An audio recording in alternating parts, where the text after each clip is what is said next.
Hi, everyone. Welcome to Amplify. I'm your host, Candace Dorman, and today I have with me the fabulous Jerletha McDonald. Jerletha, thank you so much for joining the show. Thank you so much, Candace, for having me. I really appreciate you. Absolutely, absolutely. I'm so excited to have you on the show. We met a couple weeks back, and it was really, really, really just fabulous to meet another provider like myself who's also into media and podcast. And so I really appreciate that we've only recently met, but it feels like I've known you forever. I know, right? It seems like we go way back. That's what it seems like. I know. I love it. I love it. So thanks so much for joining the show today. We are continuing our conversation about the effects of distance learning for school-age children on family childcare. And so I've invited Jerletha because she is a childcare provider out of Texas and also runs a childcare provider association out of Texas. So tell us a little bit about that and how long you've been doing it and what you do there. Okay, so yes, like you said, I am a family childcare provider of Nurturing Gifts Infant Toddler Center in Arlington, Texas. And I'm also the founder and CEO of Arlington DFW Family Childcare Network, based out of Arlington, but we service the Dallas-Fort Worth Metroplex. And what we do is we provide professional development, training, and courses for family childcare providers in our area, in the surrounding areas, once a month. We also provide network opportunities, a yearly conference, business development features, and also leadership development as well. Wow. That's amazing. I love it. We do a lot. It's like, so we do so much, but it is my absolute, one of my favorite things to do. I love pouring into other business owners, especially family childcare business owners. Absolutely. I love it. And so how long have you been operating? Arlington DFW has been up and running for 6 years now. Wow, that's amazing. And then you are a provider yourself. How long have you been doing your program? So I've been doing my program for 15 years now. I run it out my house. It started as a small little family childcare. I started with 6 children, and then from there, I have always been full to capacity, except for when COVID came around. But yes, I absolutely love what I do. When I first started, I started with preschool age children, and that was my dream job. We traveled everywhere. We had a little thing, preschool on the move, right? Because the Dallas-Fort Worth area has a lot of free engaging activities for children to do, especially young children. And then like years went on and I got a little bit busy and got into other things. I was like, okay, I need to slow down a little bit. And so I switched to infants and toddlers. And that really slows me down because, of course, I can't travel with a whole bunch of infants and toddlers, but I stay here and I make the most of it and I bring the outside here. But since COVID has came, all that has came to a halt. But family childcare is always and always will be my first love. Oh, I love it. I love it. That's amazing. I like how it's so easy to get swept up in what you're doing, and it's important to take stock at different points in your career or in your program to make sure that what you're doing is in fact what you want to be doing, so that you don't burn out or you don't overextend yourself. And so just having the wherewithal to be able to look at your program, look at what's going on, and pivot when you need to is a big deal. Exactly. And I think that's the best part of being a business owner, because you can really step back and take a look at your business and say, okay, what do I want to do? What is my vision now? And it's okay if your vision changes or, you add stuff to your vision to make your program work for you and your family, basically. That's why I love what I do. It's so flexible in some areas, I should say, but I can do what I want to do and how I want to do it.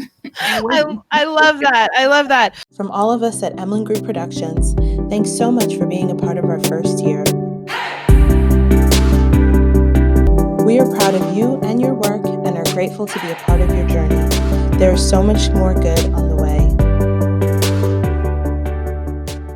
Okay, so we're here today to talk about the effects of the coronavirus on childcare, family childcare programs, and how in terms of school-age children now being in our programs full day. Can we start with you explaining to us a little bit about what things have looked like in Texas, right, at the start of the pandemic, and then right now regarding school and school closures and hybrid learning, that scenario?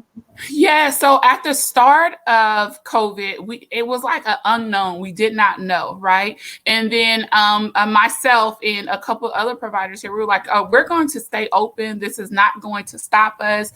We are going to be here for our families in the communities that we serve.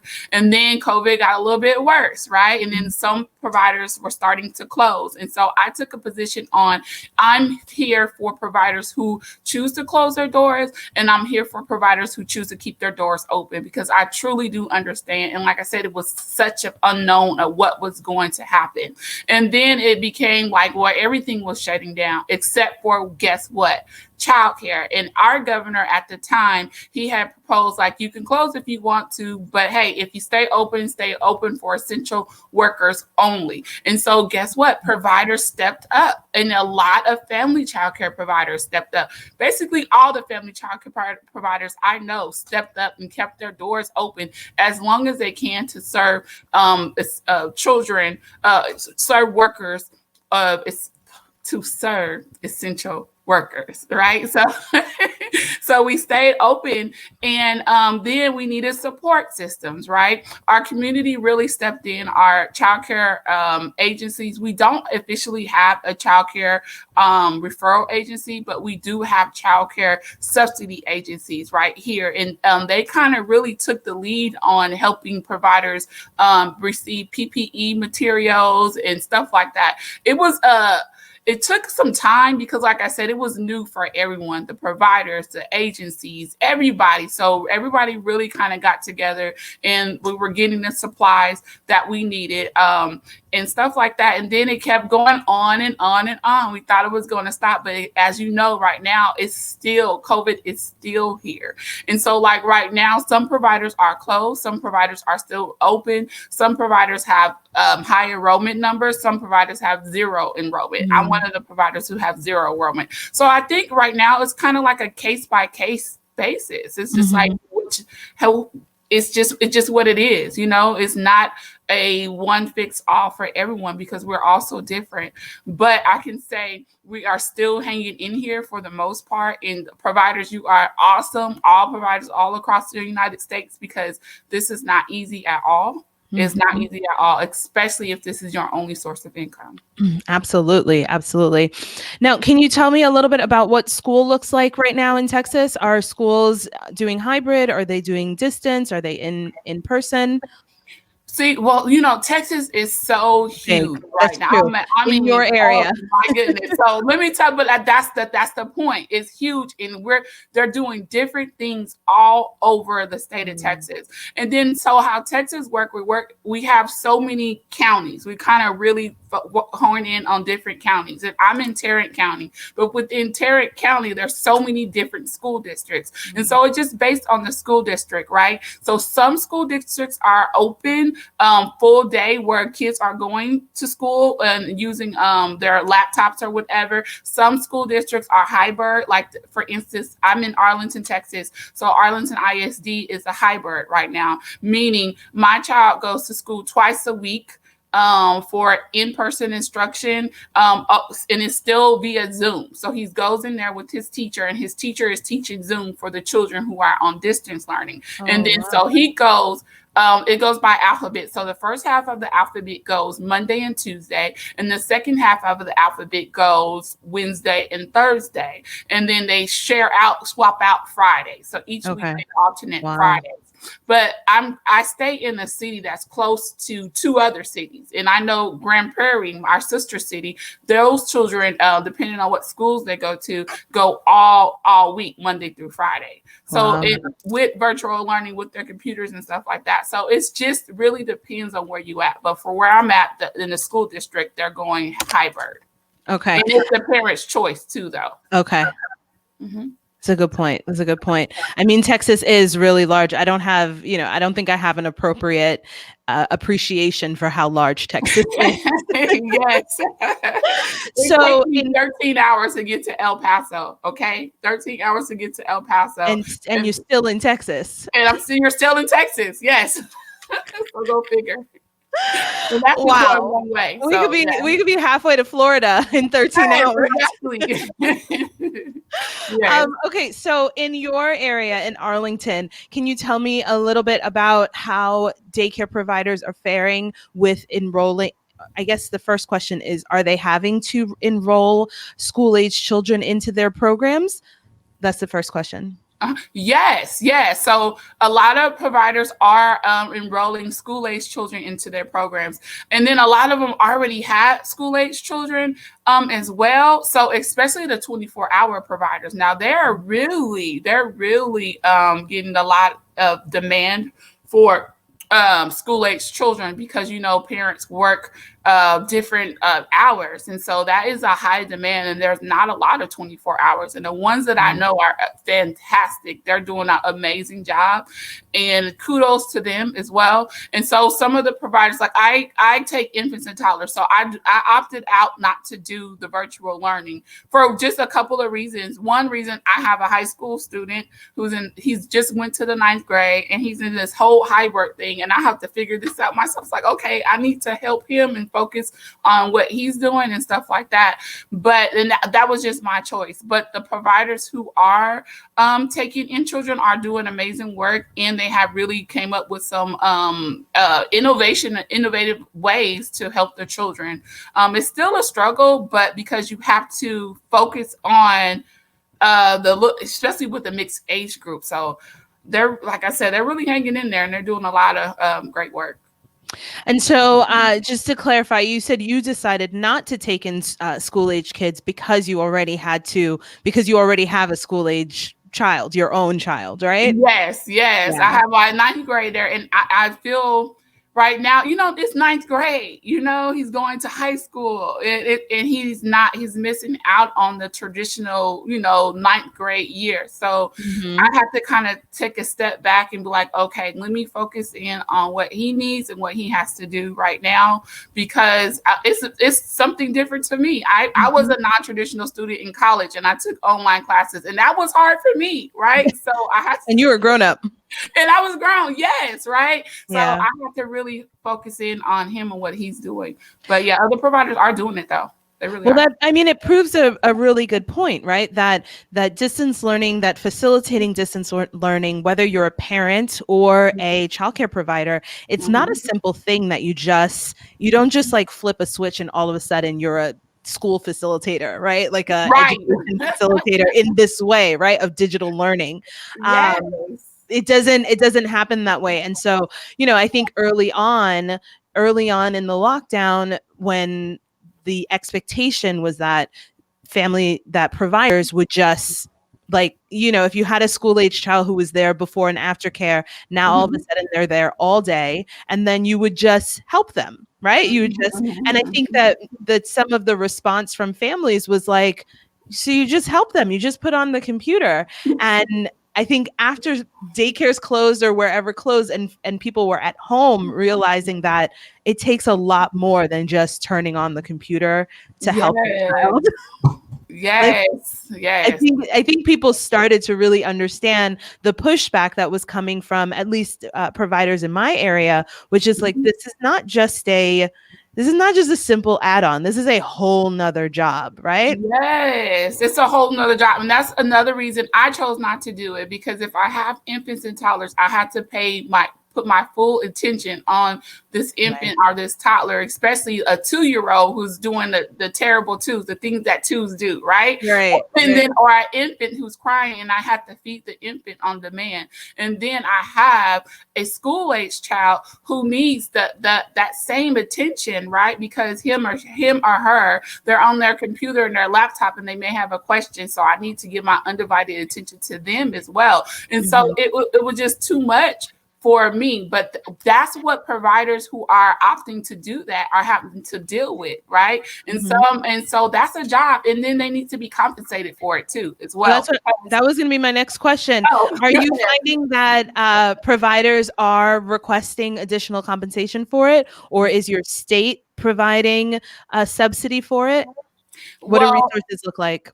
At first, it was an issue because states were only our state providing. I think other states too. It's kind of, I found out it was a federal thing, a funding thing. So if a school is getting paid for this child to be in school as well, and then you're getting the subsidy cannot pay, for your the child to be in a childcare facility during school hours, because that child is supposed to be in school, right? And so providers, I can't think of the word for it, but they weren't going to get that when school started. And I know it was a whole big thing, but I think the issue has been worked out where providers can get paid for that, but it was a big thing. And so, but what I tell providers to do is, this is an extra service, right? So you need to charge for this service. This is something that you're offering virtual learning. Put that in your brochures. Put that in your program, that this is virtual learning, and you are making adaptations to help these children who are in virtual learning. So it's extra work for you. You may have to bring in somebody else to help you or stuff like that. So yes, I would say charge, because this is a service. And matter of fact, this is a service-based business, right? So if someone else is providing an extra service, you think they're going to do that for free?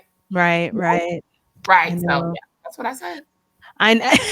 That's what I said. I love it, because the expectation is that, providers are generally, adaptable and can adapt to any situation and can be flexible and that sort of thing. But there comes a point where it's no longer flexibility, and it's like legit taking advantage of someone who's already providing a service. So I'm glad that that's what you're encouraging your folks to do. Yes, I am wholeheartedly, because and then we're losing money too, right? So how could you monetize your program?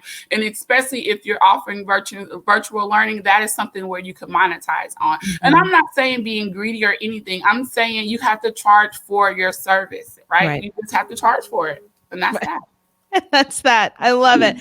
And then what's happening in terms of advocacy? I know that you're very involved in your local advocacy. Are there initiatives that you guys are pushing, things that you have found over the course of this year that were not being addressed by your state or, your governing body for your family childcare program?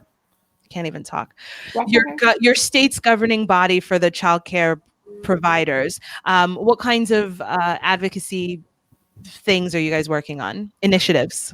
Well, right now, what we're working on personally is leadership, right? Okay. Leadership development for family childcare professionals. Because my thing is we always say we're not invited to the tables, or we're not at the table, and our voices are not heard, right? And so now we have this great opportunity our voices to be heard. I'm finding that some providers are maybe timid, or don't have the right skills, or don't have that leadership development to go on and to speak or to use their voice. And so what my organization has done is we hosted a Advocacy 101 class, right? And to help providers get to teach them the necessary steps on how to talk to your local government first, and where advocacy starts. That's what I teach on. Advocacy starts right there in your childcare facility, right? And when I say childcare facility, I'm talking about family childcare homes too, because I consider that a facility.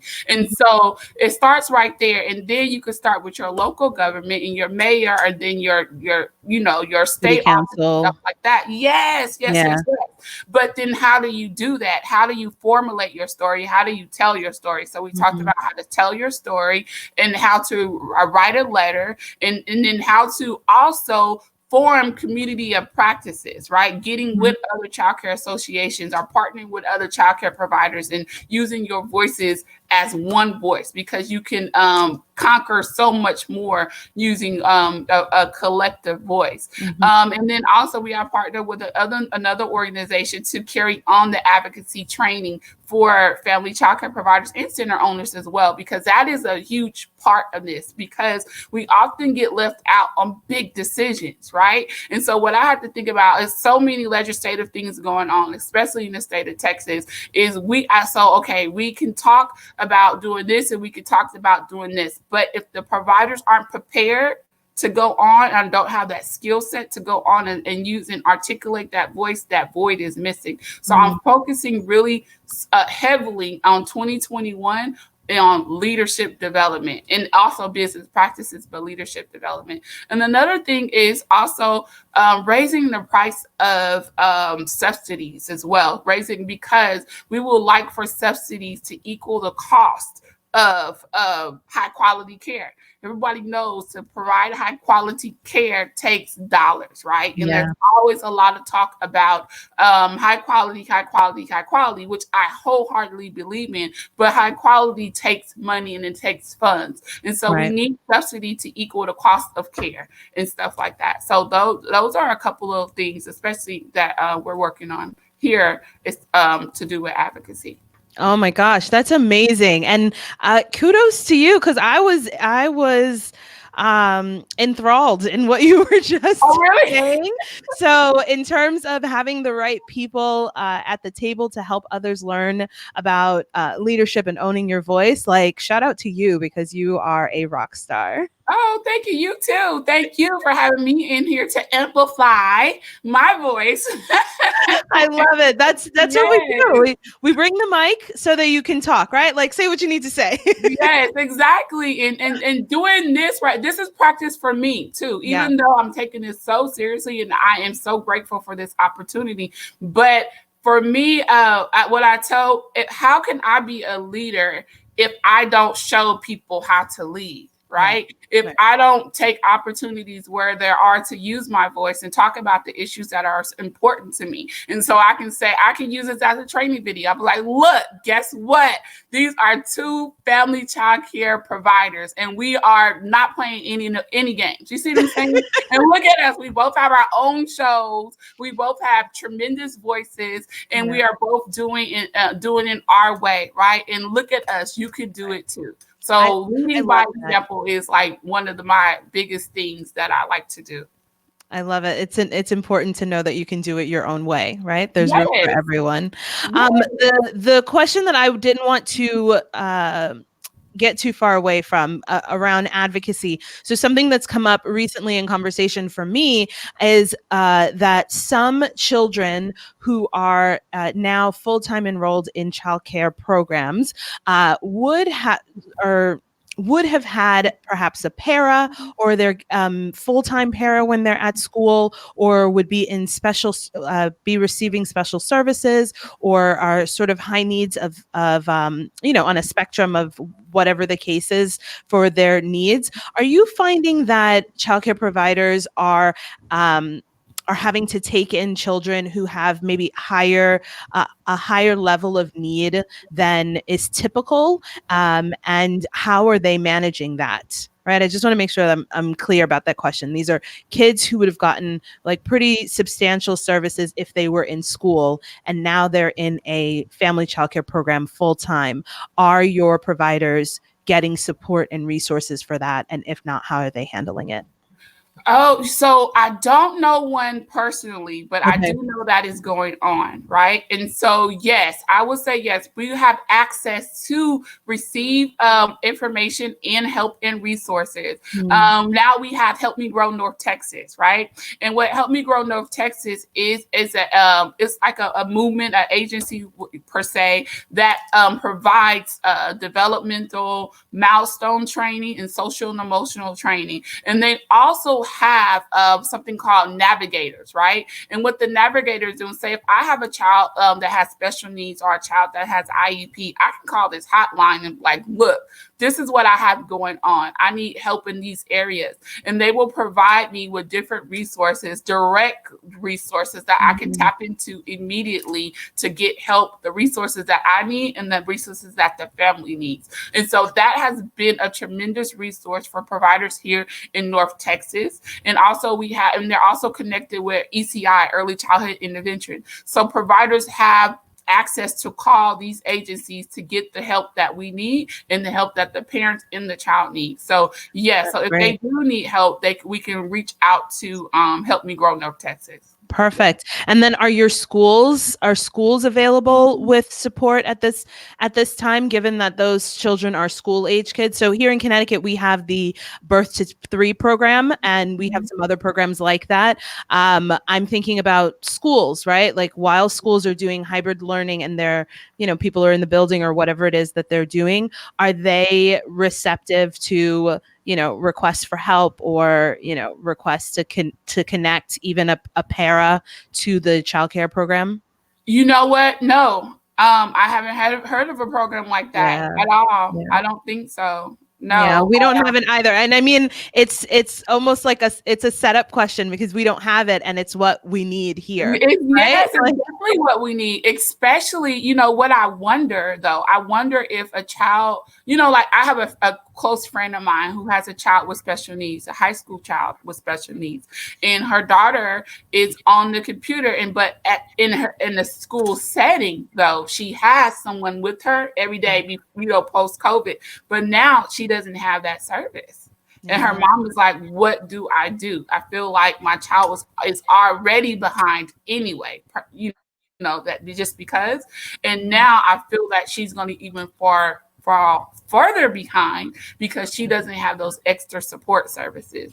So that is something we need to really look into and see, because if a child has an IEP or some type of plan that they need extra help, I think they should still get it. But I don't know how they're doing it. I really don't. I know the same thing here. They absolutely. And so that's part of the larger conversation is how is the state ensuring that children are receiving the services that they are entitled to, right? Would otherwise be entitled to, and in some cases really need, in many cases really need, without expecting for that burden, for lack of a better word, to fall on the childcare provider just because of circumstance, right? Like I strongly believe that schools should still feel an immense responsibility, not only for the general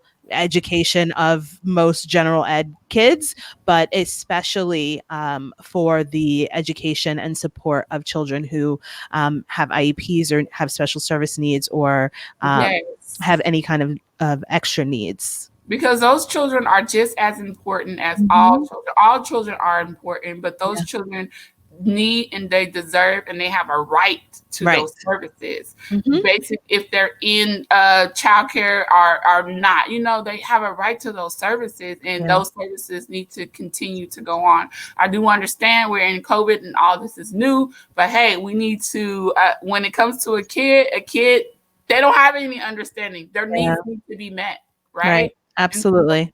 Our job to kind of figure that out. And so that's a great question. I'm going to ask that question too. Ask around. I know. If you guys can figure it out, then we can use Texas as an example. Right. Let us know what it looks like.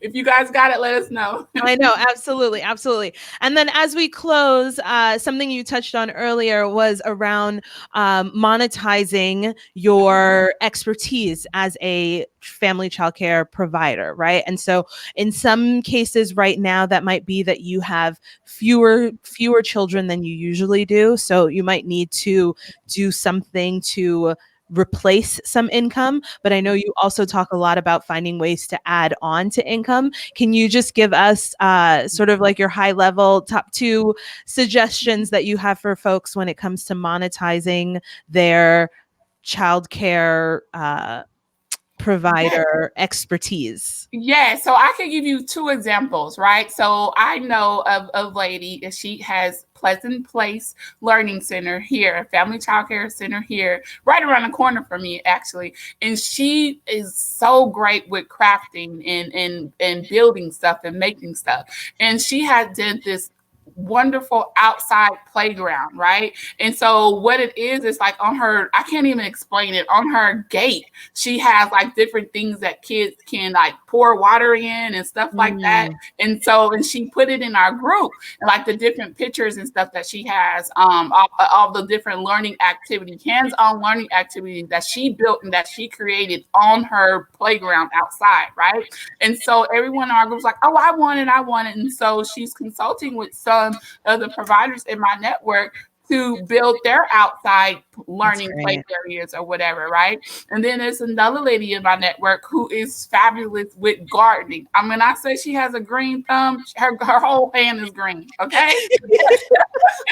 And so her garden is like, oh, it's out of this world, right? And it's her and her husband that does it. She gives her husband the credit, but I know she's helping as well, right? And her garden even made into the food program magazine, right? Wow. And so people want, like, I want a garden. So see, I'm saying you can wrap that up in a box. That's what I like to say. You better put that in a box and sell it, right? And so I was like, but not only are you you're helping people create their gardens, it's a lesson plan. So she also includes lesson plans with it, because kids can learn outside all day. They really could, just say if she's growing a tomato, right? T is for tomato. Tomato was red, to the growth process of a tomato. See, that's a whole curriculum, but that's not my expertise. Writing curriculum isn't, but it's yours. You see? Right. And so you can teach somebody that whole lesson of things. And then we have another provider who makes wreaths, right? Christmas wreaths, Thanksgiving wreaths, A, B, C, D, E, F, G wreaths, right? Whatever, right? And they are so, I wish I had mine right. I just went and picked mine up last night for Christmas. You see what I'm saying? And she's making about $45. She done sold 20 of them. Wow. You see? So it's different things that you can do within your program that you're good at, right? I'm good at showing people how to open up their childcare facility, right? That's my expertise. So I go out and I train people on doing that and stuff like that in their programs and their systems and stuff like that. So what I'm saying is find out what you're good at within your family childcare program. You already have a brand, and your brand is your childcare. My brand is Nurturing Gifts Infant and Toddler Center, and we also do consulting. You see what I'm saying? I also grow gardens. I also, you see what I'm saying? So people think, well, I'm not good at anything. I don't have any. Yes, you do. Yes, you do. Another lady that's good with organizing and filing stuff. I mean, like, come on now. You make systems, right? I'm like, it's the opportunities are endless. I love that. I can't wait to have you come back on the show. We'll do a whole show just on this, right? Just on monetizing your program.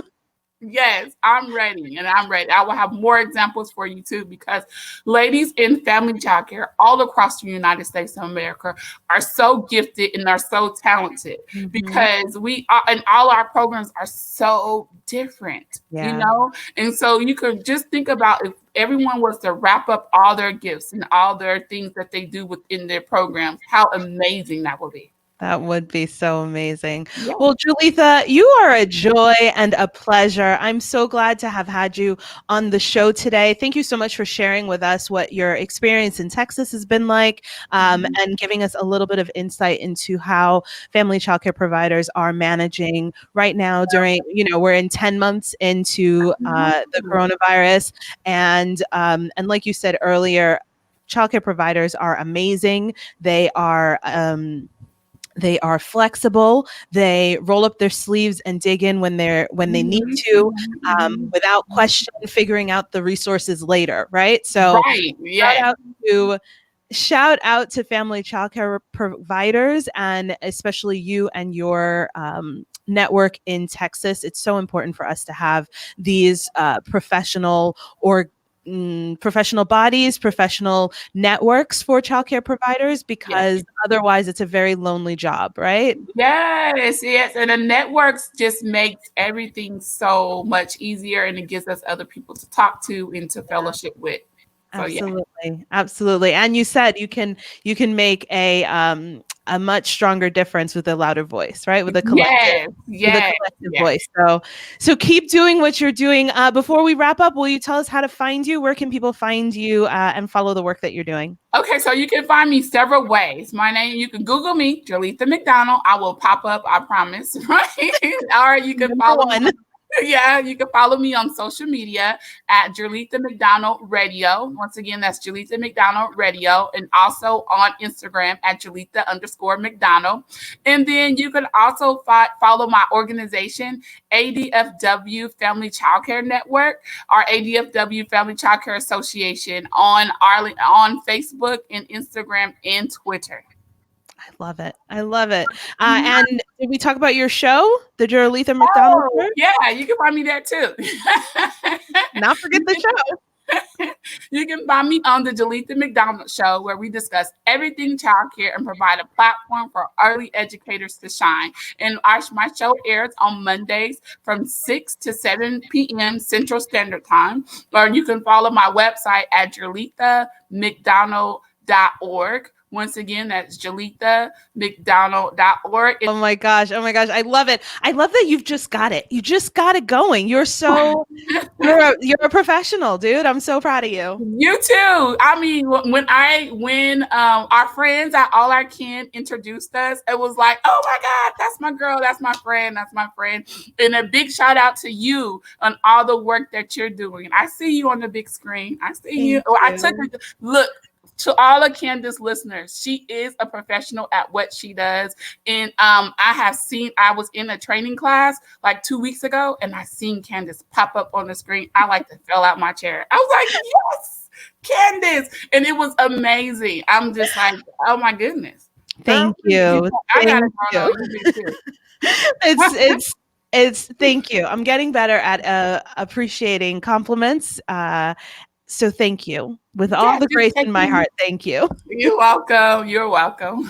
All right. So we'd love to have you come back on the show the next time you want to share anything that's going on. But particularly, I can't wait to have a follow-up conversation about ways to monetize your expertise as a family childcare provider. So until then, keep doing what you're doing, and we will see you next time. Okay?